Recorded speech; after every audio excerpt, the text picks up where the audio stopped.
नमस्कार dear students. आज इस वीडियो में हल करेंगे हम अभ्यास प्रश्न 5.4 कक्षा 9 के गणित बालाजी प्रकाशन से, और इसका हम सवाल नंबर पहला से देखेंगे। इस वीडियो में यानी शुरुआत कर रहे हैं, ठीक है। इसके आगे के जो वीडियोज बनाएंगे उसमें आगे के जो सवाल बचेंगे वो भी बताएंगे, और आपकी जो समस्या हो सुझाव हो उसको लिए कमेंट हमें ज़रूर करें, ताकि हम भी अपना सर्वश्रेष्ठ आपको दे सकें। तो समझाने का तरीका आपको हर जगह से अच्छा ही रहेगा। तो चलिए हल करते हैं, देखते हैं और अच्छे से समझिए हमारे साथ, और सवाल की जो भाषा है उसको भी समझिए। जैसे यहाँ का 8x + 12y के गुणनखंड ज्ञात कीजिए, तो यहाँ पर गुणनखंड ज्ञात करने के लिए कहा है, तो गुणनखंड क्या होता है तो ये समझते हैं, ठीक है। और सवाल को हल करते हुए चलेंगे। तो सबसे पहले देखो 8x + 12y के गुणनखंड ज्ञात करना है। तो जब भी हल करेंगे तो हल करने के लिए हम सबसे पहले जो सवाल दिया है उसको लिख लेंगे, यानी 8x + 12y इसको लिख लिया। अब हमें करना है इसके गुणनखंड। गुणनखंड करने के लिए क्या करेंगे, तो यहाँ पर देखिए सबसे पहले बराबर लगा लिया, चाहे नीचे से करें चाहे इधर से, तो बराबर लगाना भी पड़ेगा। तो अब 8 और 12 गुणनखंड का मतलब होता है कोई ना कोई एक ऐसी संख्या होगी जिसका भाग दोनों में जा रहा होगा, ठीक है। तो वो बड़ी से बड़ी, ठीक है, वो कॉमन मिलती है दोनों से, तो वो कॉमन हमें ले लेना होता है, ठीक है। तो अब मान लो हमें एग्जैक्टली पता ना चले क्या कॉमन होगा, तो यहाँ 8 को है, 8 को हम लिख सकते हैं 2 × 4, ठीक, और x + 12 को लिख सकते हैं 3 × 4, और ये y। बताओ ऐसे लिख सकते हैं कि नहीं? तो देखो दोनों में 4 जो ऐसा है बड़ी से बड़ी संख्या है इन दोनों के गुणनखंडों में, जो कि दोनों में सेम है, कॉमन है, उसी को हम बाहर निकाल लेंगे। जब बाहर निकालेंगे तो ये क्या आ जाएगा, 4 कॉमन ले लेंगे तो 4 कॉमन मिल जाएगा। अंदर क्या हो जाएगा 2 और ये 2 ये और ये x, और प्लस यहाँ से 4 बाहर आ जाएगा तो अंदर बचेगा 3y, और यही इसका आंसर हो जाएगा, ठीक। अगला सवाल देखिए, अगला यहाँ पर क्या है, x³ + x² के गुणनखंड ज्ञात कीजिए। तो इसको भी हल करेंगे। सबसे पहले हमने लिख लिया x³ + x²। अब देखो ये सवाल हमने लिख लिया। अब यहाँ दोनों में देखिए, यहाँ x³ है, यहाँ x² है, यानी इसका मतलब ये x की घातें जो है x 3 बार गुणा करके लिखा है, यहाँ 2 बार लिखा गया है। तो अगर इसको हम लिखना चाहें तो लिख सकते हैं x² × x, और प्लस इसको हम लिख सकते हैं x² और गुणा में 1, ऐसा लिख सकते हैं। एक हर एक संख्या के गुणा में होता है, एक इसके गुणा में भी लिख सकते हैं, लेकिन यहाँ x ऑलरेडी आ रहा है तो इसलिए हमने एक गुणा में नहीं लिखा, और यहाँ कुछ नहीं बच रहा तो 1 लिखा जाएगा, ठीक है। तो इसलिए इसको x² × 1 लिख लिया। 1 का गुणा x में कराओ x² ही आएगा, कोई दिक्कत नहीं। तो अब दोनों में देखिए बड़ी से बड़ी घात, अब चूंकि इसमें पद नहीं संख्या नहीं तो घात देखी जाएगी, तो बड़ी घात वाली संख्या क्या है, x² है, x² ही मिल रहा है कॉमन। तो यहाँ से दोनों से ये और ये सेम है, दोनों से बाहर निकाल लेंगे जो कि हो जाएगा कॉमन, यानी x² कॉमन होगा तो अंदर बचेगा x + 1, और इसका यही आंसर हो गया, ठीक। अब अगला जो सवाल है वो यहाँ पर क्या कह रहा है, x² + x + y + xy के गुणनखंड ज्ञात कीजिए। तो चलिए इसको भी हल करते हैं। सबसे पहले बराबर, तो जो सवाल है वो लिख लो, यानी x² + x + y + xy बराबर।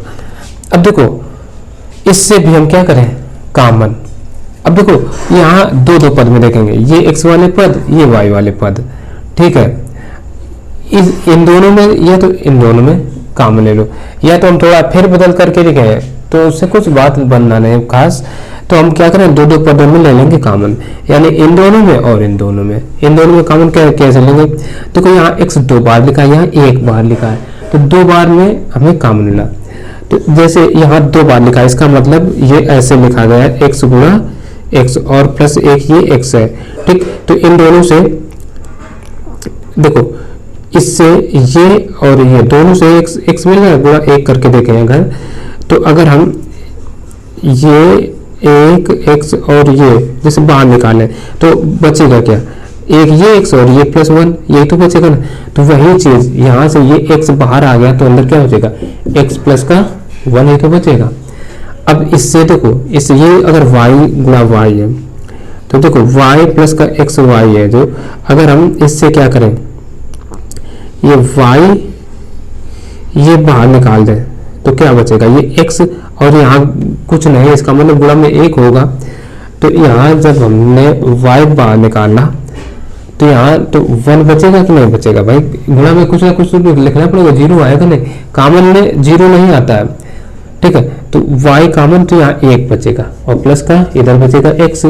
तो अब बस क्या करना है, ये ब्रैकेट सेम है, बस सीधा करके लिखना है x इंटू एक्स प्लस 1 और प्लस का यहाँ से y कॉमन लिया ना, तो अंदर बचेगा x प्लस का 1। अब ये और ये देखो सेम आ गए, तो इनको एक ब्रैकेट में लिख लो, x प्लस 1 यानी कॉमन ये मिलेगा, और यहाँ से x प्लस का ये y। अब इसका आंसर ये। अब यहाँ पर अगला जो सवाल है वो देखो क्या कह रहा है, कह रहा है x square minus x plus y minus x y के गुणनखंड ज्ञात कीजिए। तो ये भी अच्छा सवाल है, सेम जैसा ये था वैसा ये भी। तो इसमें भी क्या करेंगे हम, दो पदों में लेंगे कॉमन। तो देखो ये इसमें और यानी ये और ये, इनमें दोनों में कॉमन ले लेना है। तो देखो यहाँ x एक बार, यहाँ 2 बार, तो हमें एक बार मिल जाएगा कॉमन। तो अंदर क्या हो जाएगा, x माइनस का, देखो यहाँ से पूरा x बाहर आ गया तो गुणा में 1 बचेगा, तो 1। अब यहाँ से प्लस है तो प्लस साइन के साथ ही कॉमन मिल जाएगा, प्लस का y कॉमन लेंगे तो अंदर बचेगा 1 माइनस का x, ठीक, ये बचा। अब देखो अगर हम देखें ये x माइनस 1 है, ये 1 माइनस एक्स है, तो इनको सीधा सेम ऐसा बनाना है। तो ऐसा बनाने के लिए क्या करेंगे, x इंटू एक्स माइनस 1 ये तो है, अब यहाँ प्लस है तो इससे ले लो माइनस कॉमन। तो ये जब माइनस कॉमन लेंगे तो ये हो जाएगा माइनस का y और ये आ जाएगा x माइनस का 1, यानी ब्रैकेट सीधा हो गया, जैसा ये वैसा ये। तो अब ये हो जाएगा x माइनस का 1 और ये x माइनस का y, ये इसका आंसर हो गया, ठीक। अब देखिए यहाँ अगला सवाल 5वां जो कह रहा है ax, यानी पहले निम्न बहुपदों के गुणनखंड ज्ञात कीजिए, यानी इनके भी हमें गुणनखंड ही ज्ञात करना है। तो यहाँ पर क्या कह रहा है, ax प्लस सी एक्स माइनस ए वाई प्लस माइनस सी वाई, ये दिया गया है। तो इसको भी हल करेंगे, ठीक। तो सबसे पहले देखो सवाल लिख लेंगे, यानी ax प्लस का सी एक्स माइनस का ए वाई और माइनस का सी वाई। अब ध्यान दो, इसमें भी x है, इसमें भी x है, इसका मतलब दोनों में जब x है, x तो कॉमन मिल जाएगा। अब इसमें भी y, इसमें भी y, तो इसमें से क्या y कॉमन मिल जाएगा। बस गुणनखंड का मतलब है कॉमन को ध्यान दीजिए, कॉमन करिए। तो कॉमन हम ले लेते हैं, तो इससे c x से दोनों से x कॉमन, तो x कॉमन, तो अंदर क्या बचेगा, यानी x दोनों से खींचकर बाहर निकाल लो तो बचेगा क्या, यहाँ a और प्लस का यहाँ से c। अब यहाँ देखो माइनस, यहाँ भी माइनस, यहाँ भी, दोनों से माइनस कॉमन मिल जाएगा। अब यहाँ y, यहाँ y, दोनों से y बाहर निकाल लो तो y बाहर, तो यहाँ क्या बचेगा a। अब चिन्ह देखो यहाँ माइनस था, कॉमन आ गया तो बदल जाएगा, तो यहाँ प्लस का c बचा, y तो बाहर आ गया तो ये बचा। अब देखो ये a प्लस c दोनों का सेम है, तो हम क्या कर सकते हैं, इसको एक बार लिख सकते हैं a प्लस का c और अंदर क्या चाहिए x और ये माइनस y, इसको हम दूसरे ब्रैकेट में लिख देंगे। ये इसका हल हो गया। अब छठवां नंबर, छठवां क्या कह रहा है, अब देखो mx minus 2my minus nx plus 2ny। तो अब देखो कॉम्बिनेशन बैठाने के लिए इसको एक साथ लिख लो और इसको एक साथ लिख लो, तो ये करेंगे, ठीक है ना। तो सबसे पहले mx और माइनस का nx। अब यहाँ से देखो प्लस वाले को पहले लिख रहे हैं क्योंकि m प्लस का है ना, तो इसमें भी तो प्लस का 2ny और ये माइनस का 2my, ऐसा कर लेते हैं। तो अब देखो इससे x कॉमन लेंगे तो अंदर बचेगा यहाँ से m और यहाँ माइनस है तो माइनस चिन्ह जाएगा और यहाँ से n, ठीक, प्लस इधर से देखो 2 दोनों में है तो 2 बाहर मिल जाएगा। अब y दोनों में है तो y भी कॉमन, तो अंदर क्या बचेगा n, ठीक, और इधर क्या बचेगा माइनस है तो माइनस का m। अब देखो यहाँ m माइनस m है, यहाँ n माइनस m है, तो इसको सीधा करने के लिए माइनस ले लेंगे कॉमन, तो x into m minus n और माइनस कॉमन लेंगे तो ये हो जाएगा माइनस का 2y और m माइनस n, तो ये दोनों ब्रैकेट सेम आ गए, तो m माइनस n एक ब्रैकेट में, ठीक, और ये x और ये माइनस का 2y एक ब्रैकेट में, ये इसका आंसर हो जाएगा।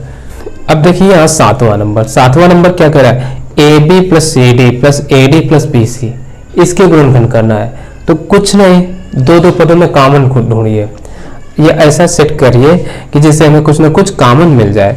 तो जैसे अगर इसमें और इसमें देखें A और A दोनों में है, ठीक, इसमें C, तो इन्हीं को एक साथ कर लो, या हम दूसरे पदों शब्दों में देखें तो इसको और इसको एक साथ रख सकते, जैसे B कॉमन मिल सकता था और इसको और इसको जैसे C कॉमन मिल सकता था, तो बात बराबर है, तो हम इसको इसी और इसको बराबर एक साथ लिख ले रहे हैं। तो AB प्लस AD, ठीक, और प्लस से इसमें CD प्लस BC। अब देखो इससे क्या है, A दोनों में है तो A बाहर निकाल लो, A बाहर आ गया तो A को भूल जाओ, तो बचा क्या यहाँ B और यहाँ D, प्लस यहाँ से C दोनों में है, इसमें भी C को बाहर लिख लो, अब C को भूल जाओ, बचा क्या D, C को छोड़ दो, अब यहाँ D और ये प्लस का B, ठीक। तो देखो B प्लस D या इसको B प्लस D, आगे पीछे प्लस है कोई दिक्कत नहीं, तो इसको एक बार लिख लो B प्लस का D और एक में A प्लस का C, A प्लस का C, और इसका यही आंसर हो गया। अब देखिए यहाँ आठवां सवाल, क्या कह रहा है, कह रहा है ax माइनस का bx प्लस by प्लस का cy माइनस का cx और माइनस का ay। तो अगर इसको हम दो पदों में उत्तर निकालें तो x वाले पद जितने हैं उनको एक साथ, y वाले एक साथ, ये कर लो, तो वही हम करेंगे, ठीक। तो ax माइनस का ये bx और ये माइनस का cx एक साथ। अब देखो ये प्लस का by, ठीक है, या a देखो पहले रहने वाला है तो हम क्या करें, ये प्लस के बजाय ये माइनस का ay पहले लिख लो, माइनस का ay, ठीक। अब प्लस का ये जो by है इसको, और ये प्लस का cy, इसको ऐसे लिख लिए। कोई दिक्कत हो तो बताना, ऐसा क्यों क्या कहा। अगर हम देखो इनसे कॉमन x लेंगे तो a पहले आने वाला है, तो a को पहले रखिए ना, फिर b तब c आएगा, और चिन्ह बदलना नहीं ऐसे लिखने में, वो बाद में कॉमन आवन में बदलेंगे, ठीक है। तो अब देखो यहाँ बराबर, सबसे पहले इनसे देखो तीनों में x है, x कॉमन, तो अंदर क्या बचेगा a, यहाँ चिन्ह क्या है माइनस, तो माइनस b, यहाँ क्या है माइनस, तो माइनस c, ठीक। अब देखो यहाँ चिन्ह क्या है माइनस है, तो जो भी पहला चिन्ह होता है उसी चिन्ह के साथ ही कॉमन हम लेते हैं। तो जैसे पहला चिन्ह यहाँ क्या है माइनस है, तो माइनस चिन्ह के साथ ही कॉमन मिलेगा, इस बात का ध्यान रखिए। तो यहाँ हम लिख लेते हैं माइनस, और यहाँ से y तीनों में है तो y कॉमन मिल जाएगा, अंदर क्या हो जाएगा a। अच्छा देखो माइनस कहाँ गया भाई, माइनस तो ये बाहर आ गया खींच करके, तो अंदर का चिन्ह बदल जाएगा, कॉमन लेने में चिन्ह बदल जाता है, ठीक है। यदि माइनस कॉमन लेते तो अंदर के सारे चिन्ह बदल जाते हैं, तो यहाँ हमने चिन्ह बदल दिया। अब यहाँ से देखो चिन्ह प्लस था तो हो जाएगा माइनस b, यहाँ माइनस था नहीं, ये प्लस का cy था, तो माइनस का ये हो जाएगा c, बस। अब देखो ध्यान से, ये ब्रैकेट सेम है, इनको एक बार लिख लो, तो ये आ जाएगा a माइनस का b माइनस का c, और एक ब्रैकेट में ये x और ये माइनस का y, यही इसके आंसर हो गया। अब यहां पर देखिए अगला नंबर क्या कह रहा है वो देख लेते हैं।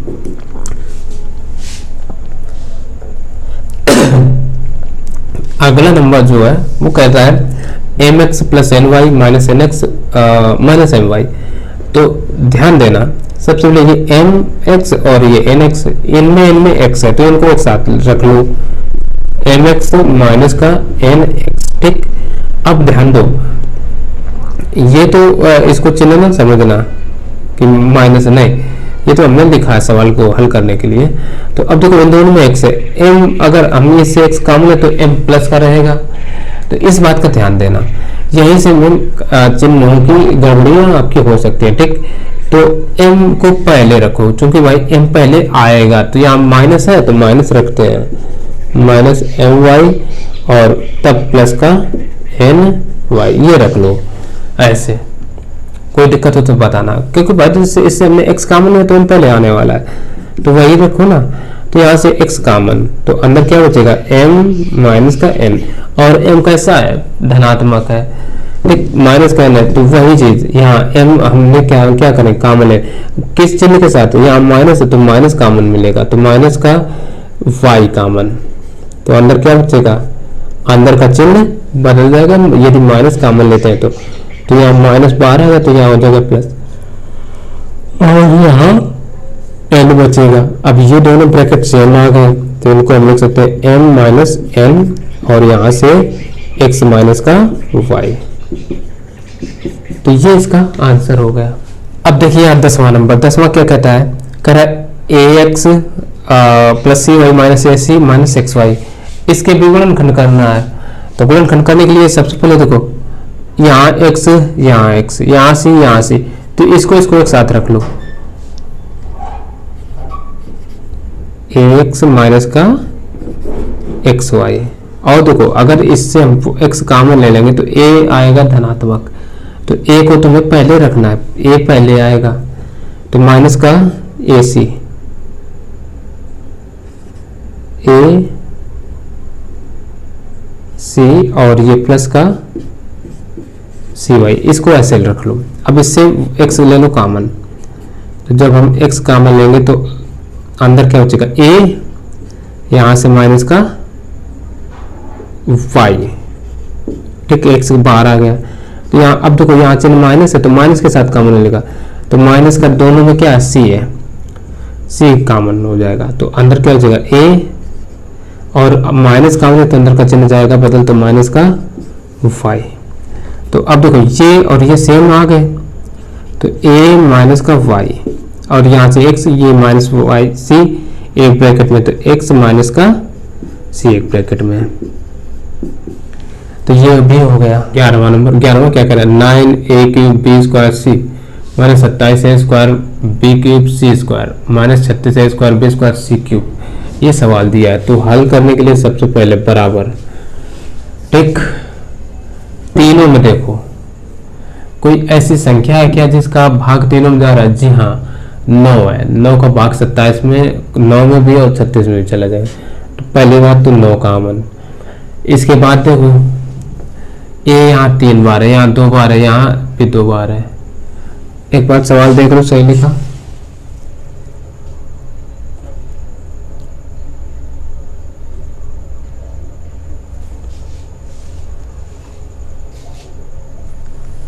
सवाल सही लिखा है।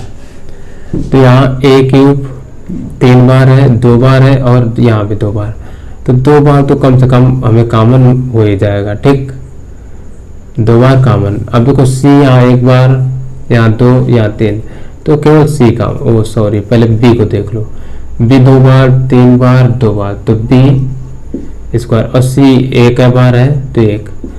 अब देखो अंदर क्या बचेगा, यहाँ केवल a बचा, ठीक, माइनस 9 त्रिक 27, यहाँ 3, और b क्योंकि b यहाँ क्यूब है स्क्वायर कॉमन मिला, और c केवल सिंगल c कॉमन मिला, तो यहाँ एक c बचेगा, माइनस का 9 चौको 36 यानी 4, a तो पूरा आ गया, b भी बाहर आ गया था, तो बचेगा सी स्क्वायर, और अब कुछ होगा नहीं। तो यही आंसर। देखते हैं यहाँ 12वां नंबर। 12वां नंबर क्या कह रहा है, 8a square B into A minus B का whole square minus 4a square into A minus B का होल क्यूब। ये सवाल है, तो इसको हल करेंगे। कैसे हल करेंगे, सबसे पहले ध्यान दो, क्या कोई ऐसी संख्या है, अच्छा पद कितने गिने जाएंगे, 1 और 2 पद गिने जाएंगे इसमें। ऐसा नहीं कि 2 से ज्यादा पद वहां से गिनते हैं जहां से प्लस माइनस कुछ ना कुछ लगा हो। तो इसलिए इसका पहला पद ये, दूसरा ये गिना जाएगा, 2 पद। ठीक, दोनों पदों में 4 का ऐसी संख्या जिसका भाग 2 में जा रहा है, तो पहला काम तो 4 कॉमन, फिर ए स्क्वायर यहाँ भी, ए स्क्वायर यहाँ भी, तो ए स्क्वायर भी कॉमन, फिर बी यहाँ है नहीं तो बी छोड़ दो, बस कॉमन खत्म। अच्छा अब देखो यहाँ ए माइनस बी का होल स्क्वायर और यहाँ ए माइनस बी का होल क्यूब, यहाँ 3 बार लिखा है, यहाँ 2 बार लिखा है, तो इसका मतलब हमें ए माइनस बी का होल स्क्वायर भी कॉमन मिला। तो अंदर क्या बचेगा, इधर केवल बचेगा ये बी जो कि कॉमन हमें नहीं मिला, और क्योंकि यहाँ 8 है, कॉमन हमने 4 मिला, तो 4 दूना 8 होते हैं, तो 2 यहाँ और यहाँ ए, और चिन्ह माइनस है तो माइनस, तो ये इधर बचेगा a माइनस का b, क्योंकि a माइनस बी का होल स्क्वायर का मतलब यहाँ है होल क्यूब, तो एक मतलब घात a माइनस बी का तो अंदर बचेगा। अब इसका चिन्ह हम बदल सकते हैं अंदर का, ठीक है। तो ये आ जाएगा 4a square into a minus B का होल स्क्वायर इंटू, देखो 2a और a का माइनस अंदर गुणा तो माइनस का a और ये प्लस का हो जाएगा b, इतना। तो ये आ जाएगा 4a square into A minus B का होल स्क्वायर और इंटू 2 में एक घटा तो बचेगा a प्लस का b। इसका तो आंसर ये हो गया।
अब देखिए यहाँ एक मिस्टेक क्या कर गए हम, यहाँ देखो 8 है तो कॉमन लेगा, तो यहाँ बचेगा 2b, b हमने लिखा नहीं, वहां लिख गए a, ये एक मिस्टेक। तो यहाँ क्या रहेगा, b रहेगा भाई। तो b के रहने से देखो 2 और एक ये 3b हो जाएंगे जब ब्रैकेट ओपन करेंगे, तो 3b और ये माइनस का a ऐसे रहेगा, तब ये इसका आंसर होगा।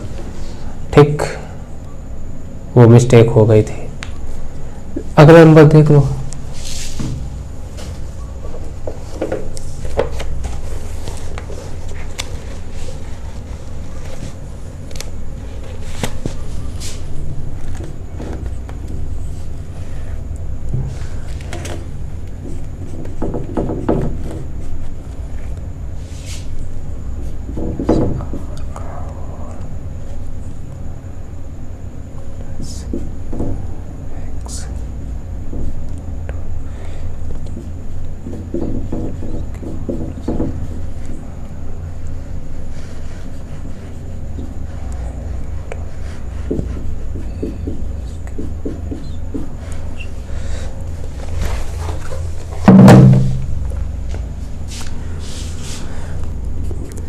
अब अगला सवाल कराए p plus q plus r का whole square into x into p plus q plus r minus y into p plus q plus are.